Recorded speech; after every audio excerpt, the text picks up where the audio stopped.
Great. For those of you that are tuning in from home or in your local pub where they're streaming PDXCON, welcome to PDXCON. My name is Shams Georgiani. I'm in charge of business development at Paradox, and I'm here to guide you through a couple of interesting things. So many of you probably noticed that the schedule had a little empty slot for now. Obviously, that was tied to the big announcement, which is Crusader Kings 3. I'm so happy to finally be able to say that and not Project Titus all along, which we've done for the past few years. So give a warm welcome for our first guest. Kings 3, a new heir is born. Welcome now to the stage, Henrik Furius, the game director of Crusader Kings.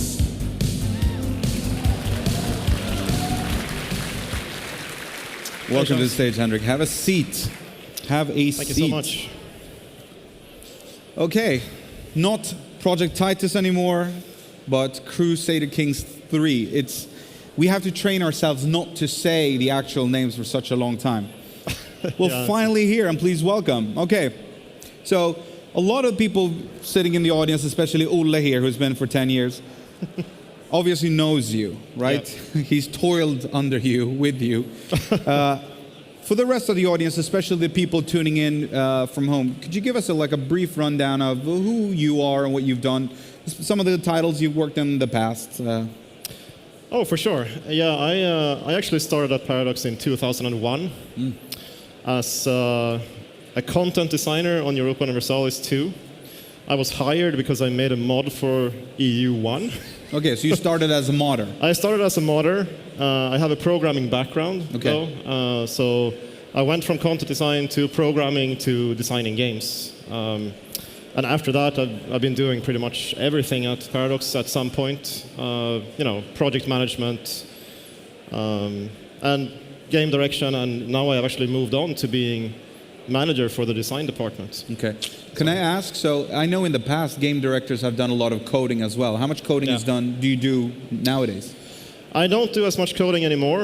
On CK2 I did an extreme amount of coding, game logic, AI, all that stuff. But for Crusader Kings 3 I've mostly been focusing on giving proper direction to the team. Fantastic. Yeah. Some of the titles that you worked on? Well, I guess the titles I'm most known for would be the first Hearts of Iron game, Crusader Kings 2, of course, Stellaris, and now Crusader Kings 3, hopefully. Yeah. I love how he offhandedly mentions Stellaris, like one of the titles. Okay, fantastic. Okay, so let's talk a little bit about what took us here. I mean, Crusader Kings 2 was released. In itself, it was a sequel of a game that had a lot of promise, but didn't really capitalize or deliver on that promise. We did a sequel anyway, and that was released in February 2012, and it's been quite a long while. But why didn't we just continue working on CK2? Why CK3? Well, CK2 has been going on for over 7 years now. It has a pretty shaky tech base, to be honest. Well, who did the coding on that project? Well, yeah, okay. It's not well engineered as such, and it's getting difficult to work with. It's also starting to look a bit dated, and our engine, Clausewitz, has moved on from that point. And if anyone has tried Imperator, what we can do these days. Imperator actually started its development after Titus did, so they borrowed a lot of stuff that we might be using in CK3, right? Well, did you ever imagine that Crusader Kings 2 would run this long? Never, not 7 years. We had plans for 3 years worth of expansions, maybe, but then it just kept on rolling and going because people kept buying our stuff and loving the game. And I'm guessing then if the original plan was to run for like 3-4 years, obviously we planned for 3-4 years and thus designed the architecture and the design of the game and how we built and put stuff together for that kind of year cycle. So yeah, exactly, yeah. Okay, so really reaching the limitations of what's possible to do with CK. I would say so, yeah. I mean, now it's held together with glue and hope, mostly. So. Okay. Good. Okay, let's come to the thing that everyone's interested about, which is Crusader Kings 3. in your words, what is it about? If nobody's heard about Crusader Kings before, what is the game? Crusader Kings 3 is a medieval ruler simulator. That's what it is, right?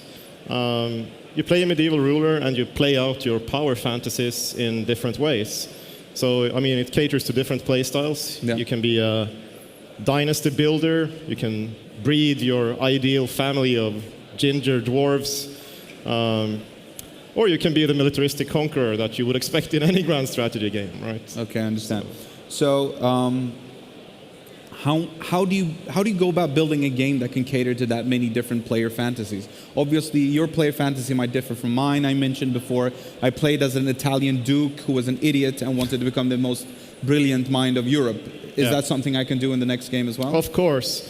I mean, CK3 is an evolution of CK2. We haven't really gone away from anything that makes the game what it is and what makes it popular. Okay. We have rather tried to cater to more of the play styles that we have noticed that players enjoy, right? Like the breeding game, genetics, stuff like that we didn't really do much in CK2. Or the dynastic gameplay. What do you do with your dynasty, right? The dynasty is great because it's something you have throughout the game. And that's not something, there aren't many permanent resources in CK. Countries come and go, your characters keep dying, but you still have your dynasty, right? So we're talking about new types of mechanics that are tied to bigger flows of time and bigger metagame flows that weren't existing. I think the game has a much better pacing and flow, and that's why I mentioned progression during the announcement show. It's all about, leveling up, ranking up things, and giving you more and more power in different ways and catering to different playstyles throughout the eras of the game. Good. I think most people here would agree that at the heart of the Crusader Kings experience, the core that keeps everything rolling is the characters and the character simulation. Absolutely, yeah. What changes are being made? What's being done with the character simulation and the character aspect this time around to kind of keep the game going? Yeah, well, the characters are sort of one of our 3 design pillars. So characters front and center, they should feature in every gameplay mechanic where they weren't previously featured. They should look great. And basically, the stories that you can, that CK is known for, and all the things that drive these emergent stories should be in focus of the mechanics, essentially. So one thing, the first thing people will probably notice about Crusader Kings 3 is the 3D portraits. They do look a bit like something you would see in The Sims. Okay. They have fully blending skin tones and genetics and noses and whatever. You can have the Habsburg shin being passed on throughout the generations, and inbreeding won't do your characters any good in terms of looks, right? So. Okay, you mentioned the Habsburg chin. Like, how extreme can these variations become? Well, could you get my eyebrows in the game? You could, yeah, of course. You don't have particularly strange eyebrows, okay. But, in fact, even if you have the ugly trait, it's going to be reflected in your character portrait, and I'm pretty impressed how our artists have managed to work this, right? So they have found ways of making ugly actually ugly, and beautiful is beautiful, right? Okay. To some degree, at least. So I'm guessing that the game will also, like most Paradox games, have some kind of modding support as well? Oh, of course. I mean, it's going to be as moddable as ever. Even more so, I would say, because you can more easily mod things like succession laws and stuff like that people asked for in CK2. Do you know if there's currently a mod that allows people to kind of import their own faces into the games directly? Do you think that it's possible for CK3 because it has a more stronger visual engine? Right, I'm pretty sure. It's going to be more difficult, right, because our portraits are animated and stuff. I think it's perfectly possible, but it's probably going to take a little bit more skill in 3D modeling and so on. Right. I'm going to go a little bit off script here, and somebody kill me if I do. But sometimes we allow modders to get into the games before they're released and start making mods. Do you think that that's something you'll consider for this game? We are looking into that, yes. Oh, fantastic. Okay. Yeah. So if you're interested in getting into making mods for CK3 before it's launched, get in touch with our community teams and we can talk about that. Please do. I really look forward to working with all the modders. We're going to jump in with an audience question as well that we're taking from Discord. And for Discord or the Twitch chat. So if you have questions, hit them up. Loic on the community team will be lobbying them to me, and then we can kind of hit them. The first question is, how finished will CK3 kind of feel, and will it retain the progress made by CK2 over the years? What's the kind of balance there? Because right, well, obviously this is one of the first questions we're going to be asked, right? Because CK2 is an enormous game with all of these expansions. So CK3 will not feature exactly everything from CK2, but my feeling is in general that CK2 has, how to put it, some features that are less successful than others, honestly, right? Yeah. And a bit less popular than others. So I'm pretty confident that the cuts we've made will not be excessively missed. okay. Right? But So it sounds like accessibility and making it easier for people to get into the game without sacrificing depth has been a focus for this. no, well, yeah, well, you could say that, right? Accessibility, people talk about that, right? Yeah. I would rather You call say it something else, right? Yeah, I prefer to call it user-friendly or approachable or something like that, yeah. right?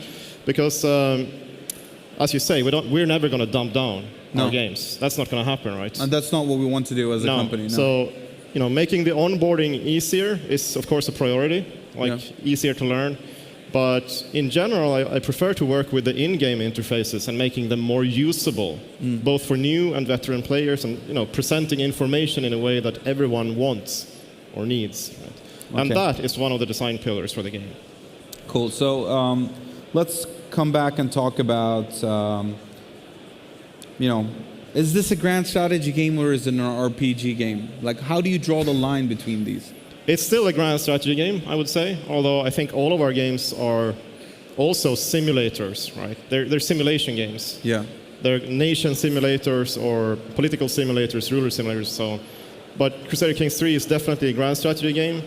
You can still crush your enemies and drive them before you and get that, jolt out of militarily dominating them. So no worries on that account. I think we talked about this initially when the last game was released, is that I don't know if it's a correct quote, but I heard somewhere that you said that if I had known that people would have played CK like an RPG, I would have made it slightly differently. Yes. Yes. That's true, and that's what we've done. I mean, the new features we have are in some ways reminiscent of what you would find in an RPG, right? Yeah. And I know one of the screenshots that we'll be releasing now, I don't know when they'll be going live actually features one of these things, which is a much deeper lifestyle mechanic. In the CK2 expansion, Way of Life, we added a system of lifestyles. You could pick seduction or intrigue or martial lifestyle and so on, warfare. And we went much deeper with this. It's a very role-play thing, but it also caters to character progression. So with the new lifestyle system, basically has role-play, RPG-like skill trees with perks that you can pick up and choose. Okay. Yeah. So, it's RPG in a way, but it also caters to whatever playstyle you favor. Okay. Right. So talking about play styles and story engines, and you kind of answered this before, but I think it bears repeating. Will we be able to tell different or new types of stories in CK3 that we couldn't before? Or is it different flavors of it, and it's the same stories but in a fresh way? Yeah, I think we're not carrying over any of the scripted content as such from CK2, or very little of it at least. It's all brand new. I feel that a lot of the CK2 events, well, there are a lot of them, right? But they're all over the place. And the 3 watchwords for the CK3 events is that they should all be relevant, impactful, and immersive. Right? So they are much better crafted. And also, of course, we want to facilitate these emergent stories as much as possible. Right? I would also say that the underlying simulation is much better at showing character behavior, like AI behavior. If they are a rapacious coward or whatever, irrational, greedy person, that will be reflected in the way they behave and will drive these stories much better. Good. So you recently had a child. I have a daughter at home. I think both of us kind of freaked out a little bit when we saw the trailer. Yeah, I mean, I love the trailer. It's so CK. I don't think any other game could do this trailer, to be honest. But it's also extremely uncomfortable right now. I have a 3-month-old baby at home who kind of looks like this child.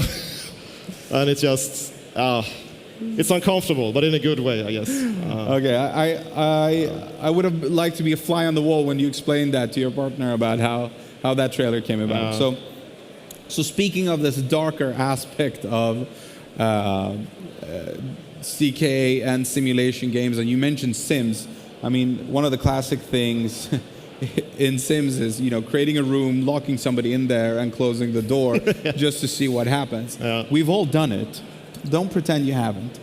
And what's happening with the dark side stuff in CK? Is that being expanded? What's being done in terms of skullduggery? Yeah, absolutely. I mean, we're going much deeper in character secrets, what they are. If you've murdered someone, you have a secret, even if you get away with it. And you can find out the secret afterwards, and you can blackmail people about it, and basically force them to do your will and have a puppet, right? And it's very useful if you have a secret on your liege, right? He cannot revoke your title because, things will get out. And there are all kinds of secret traits. The whole system is brilliant, I think. It's not hugely visible in the interfaces and so on, but it's definitely something you do want to work with if you're into this intrigue type gameplay. Fantastic. So I know that, as with any Paradox game, and it's the same with the CK when it was released in 2012, we keep developing them for a long time. They're never done, per se. And I know that a lot of the features that we have in the game, we can't necessarily talk about them today because we want to focus some of the highlights in particular in different times. But is there anything else that we haven't talked about today that you would like to highlight to the audience or the viewers at home or in the pubs that you would like to have come across as an important point for Crusader Kings 3? Yeah, I mean, one of the watchwords is, have it your way, but be challenged, right? So it shouldn't be easy to get your game world to be the way you like, but it's possible, right? So, for example, religions are now completely dynamic. They're made up of, hundreds of doctrines and tenets that can be pieced together any way you like. And this is really what a heresy is. It's a divergent faith, if you will. And you can create these heresies yourself, and that's the way that you will sort of create your own game rules to play with for the rest of the game. And I think that's it's a great system, and it feels great to play with. We have a couple more questions from Discord. It's totally fine to say no comment on these because we don't want to announce too much stuff. I want to trickle it out to you guys because, as always, we don't exactly know how long game development cycles are. Can you say anything about the size of the map? People are wondering if I can play as India right away. India, of course, was not something that was in the base game. It was introduced in Rajas of India, that expansion. So we always done like expansions that broaden the map. Yeah. So what can you say anything about that? The scope of the map is actually even bigger than in CK2. Oh, wow. We will cover a little bit more of the east, not China, but eastern Tibet, for example, will be in. We're also going a little bit further south in Sahara, or sub-Saharan Africa. And you can play all of these nations and countries. We're not taking away anything like that. However, we won't feature specific nomadic gameplay. It will be tribal for them. We felt that the nomad system in CK2 wasn't... We eventually got it to work fairly well, but that was one of the things we decided to cut, right? So, but you can still play the Kumans or whatever. They just won't be specifically nomadic. Okay. Also, merchant republics will not be in. I might as well be upfront about that. Yeah. Okay, cool. One final quick question. Glitter Hoof. Happening? I'll actually leave that to our content designers and not say too much about that right now. That's a hard yes. Yeah. We'll see. Okay. What I can say is the game will not feature a lot of supernatural and weird stuff to begin with, right? It's actually funny because religions can have a view on witchcraft, whether they think it's okay or not, whether it's a crime that you can be arrested for and have your titles revoked. But this is not witchcraft, right? It's perceived witchcraft. Perceived witchcraft.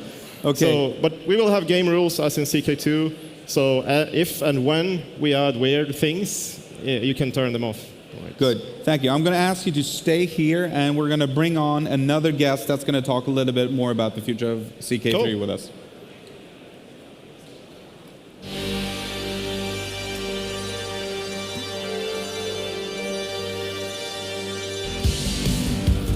Welcome, Chris Carla. Have a seat. Hey, Hey how there. you doing? Chris, Hey, welcome. thanks. We are happy to tell the world that Crusader Kings 3 will be a launch title on the Xbox Game Pass. That's right. So could you On PC. Come again? Xbox Game Pass on PC. Xbox Game Pass on PC, that's right, because this is a PC game after all. So could you tell us a little bit, because obviously us at Paradox are a little more familiar with it, but it's a newer thing. It's been doing really well, as I understand it. I just saw a picture of Argo flying around Twitter last night with great stats. Could you tell the audience a little bit about what the Game Pass is for the PC? Yeah, so it's Xbox Game Pass is a membership program subscription that we have that gives players access to more than 100 great games on console. And then at E3 this year, we announced that we're now in PC in beta, so more than 100 games on PC as well. And I think everybody here is going to get a trial to Xbox Game Pass today, so scratch it off, type it in, and if you've got a PC, you'll have access to more than 100 games. People have PCs, that's for sure. Yeah, of course. Yeah.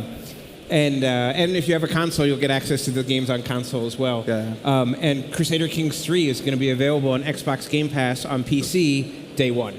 Fantastic. Exciting, yeah. That's going to be really exciting. So obviously, me being on the business side, this is particularly interesting because it ties back to player behavior and how player behavior is changing. We were just talking about, at the Paradox conference that 9 years ago, when people wanted to watch their favorite shows, maybe they weren't going to legal means to kind of get those. But now everyone is watching through streaming, so we see that player behaviors do change. Could you speak anything to the effect of how do you think that the Game Pass is going to enhance and make it easier for people to try games that they haven't done before? Yeah, absolutely. I mean, the really cool thing that we see in Game Pass, it's a great curated collection of fantastic games, but the really cool thing is that we see people playing game types that they've never played before.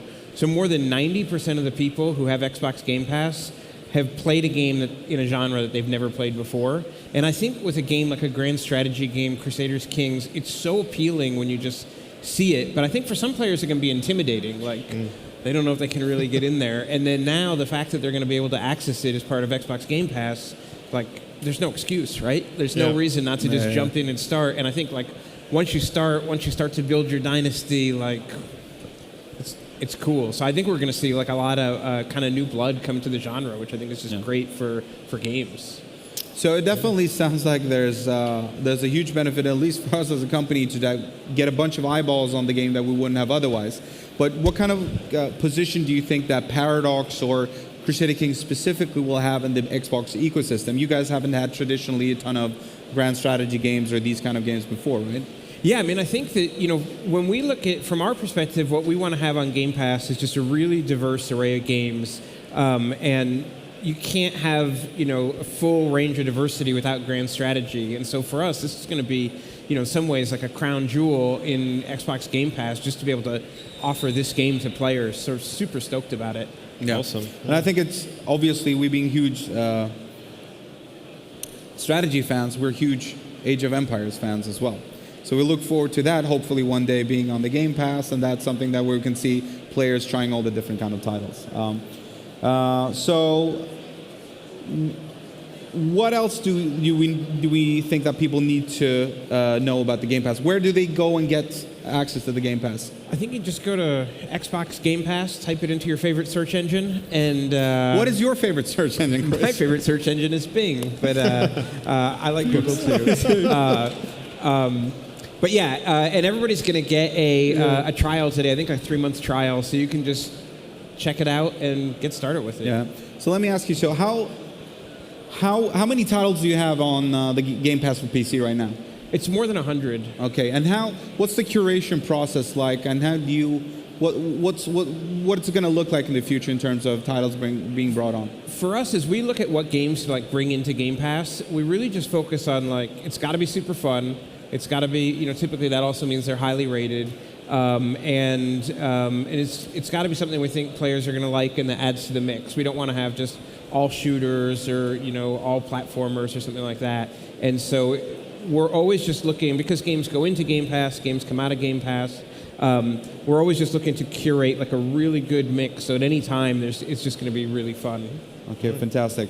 Any closing words about Game Pass that we want to kind of get across? I think it's going to be really fun for people to try it out and see how it works. The thing to me about Game Pass that's really great is, I remember being a kid and going to the store and renting games. That was the thing in the U.S. And there'd just be this huge variety of games. You could just try anything, and there was kind of like no limits. And I think Game Pass kind of gives you back some of that kind of freedom to just try a bunch of things with really no downside, no friction, just the download.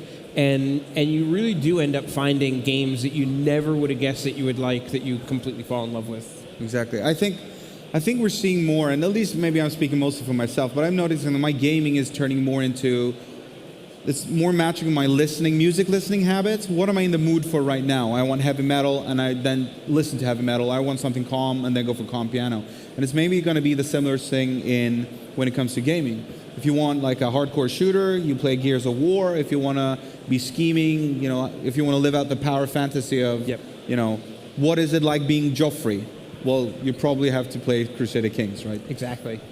Okay, fantastic. So we're going to wrap that up. Henrik, before we let you leave the stage, Chris, I'm going to ask you to stay. Do you have any major takeaways for Crusader Kings 3 that you want to get across that for those that are tuning in? Well, I think, it's the third game in the series. The first game was just a cult classic. The second game really took off. And for a long time, I viewed it as the pinnacle of my career, right? But Crusader Kings 3 really is, it's something else. And, I'm so grateful to all of the players who made it happen through all the feedback they've given on Crusader Kings 3 over 7 years. And I look forward to hear your thoughts on the features in CK3. Please respond to the dev diaries that we'll be posting with, your impressions and suggestions, and follow us on social media. And I look forward to many, many years of CK3 working with you guys in the future. Fantastic. So I really want to repeat Henrik's words here, is that the whole team is here, and they do want to talk to you and hear your suggestions. It's a huge influencing factor in how we make the games. We have a lot of formal ways of collecting feedback, going through testing, a bunch of stuff. We have the forums, we have the social media accounts and stuff. But do talk to the teams. They're here on the floor, so grab them. They're in the booth there behind you, and then come talk to them. So thank you so much, Henrik. Thank you. Thank you. Thank you.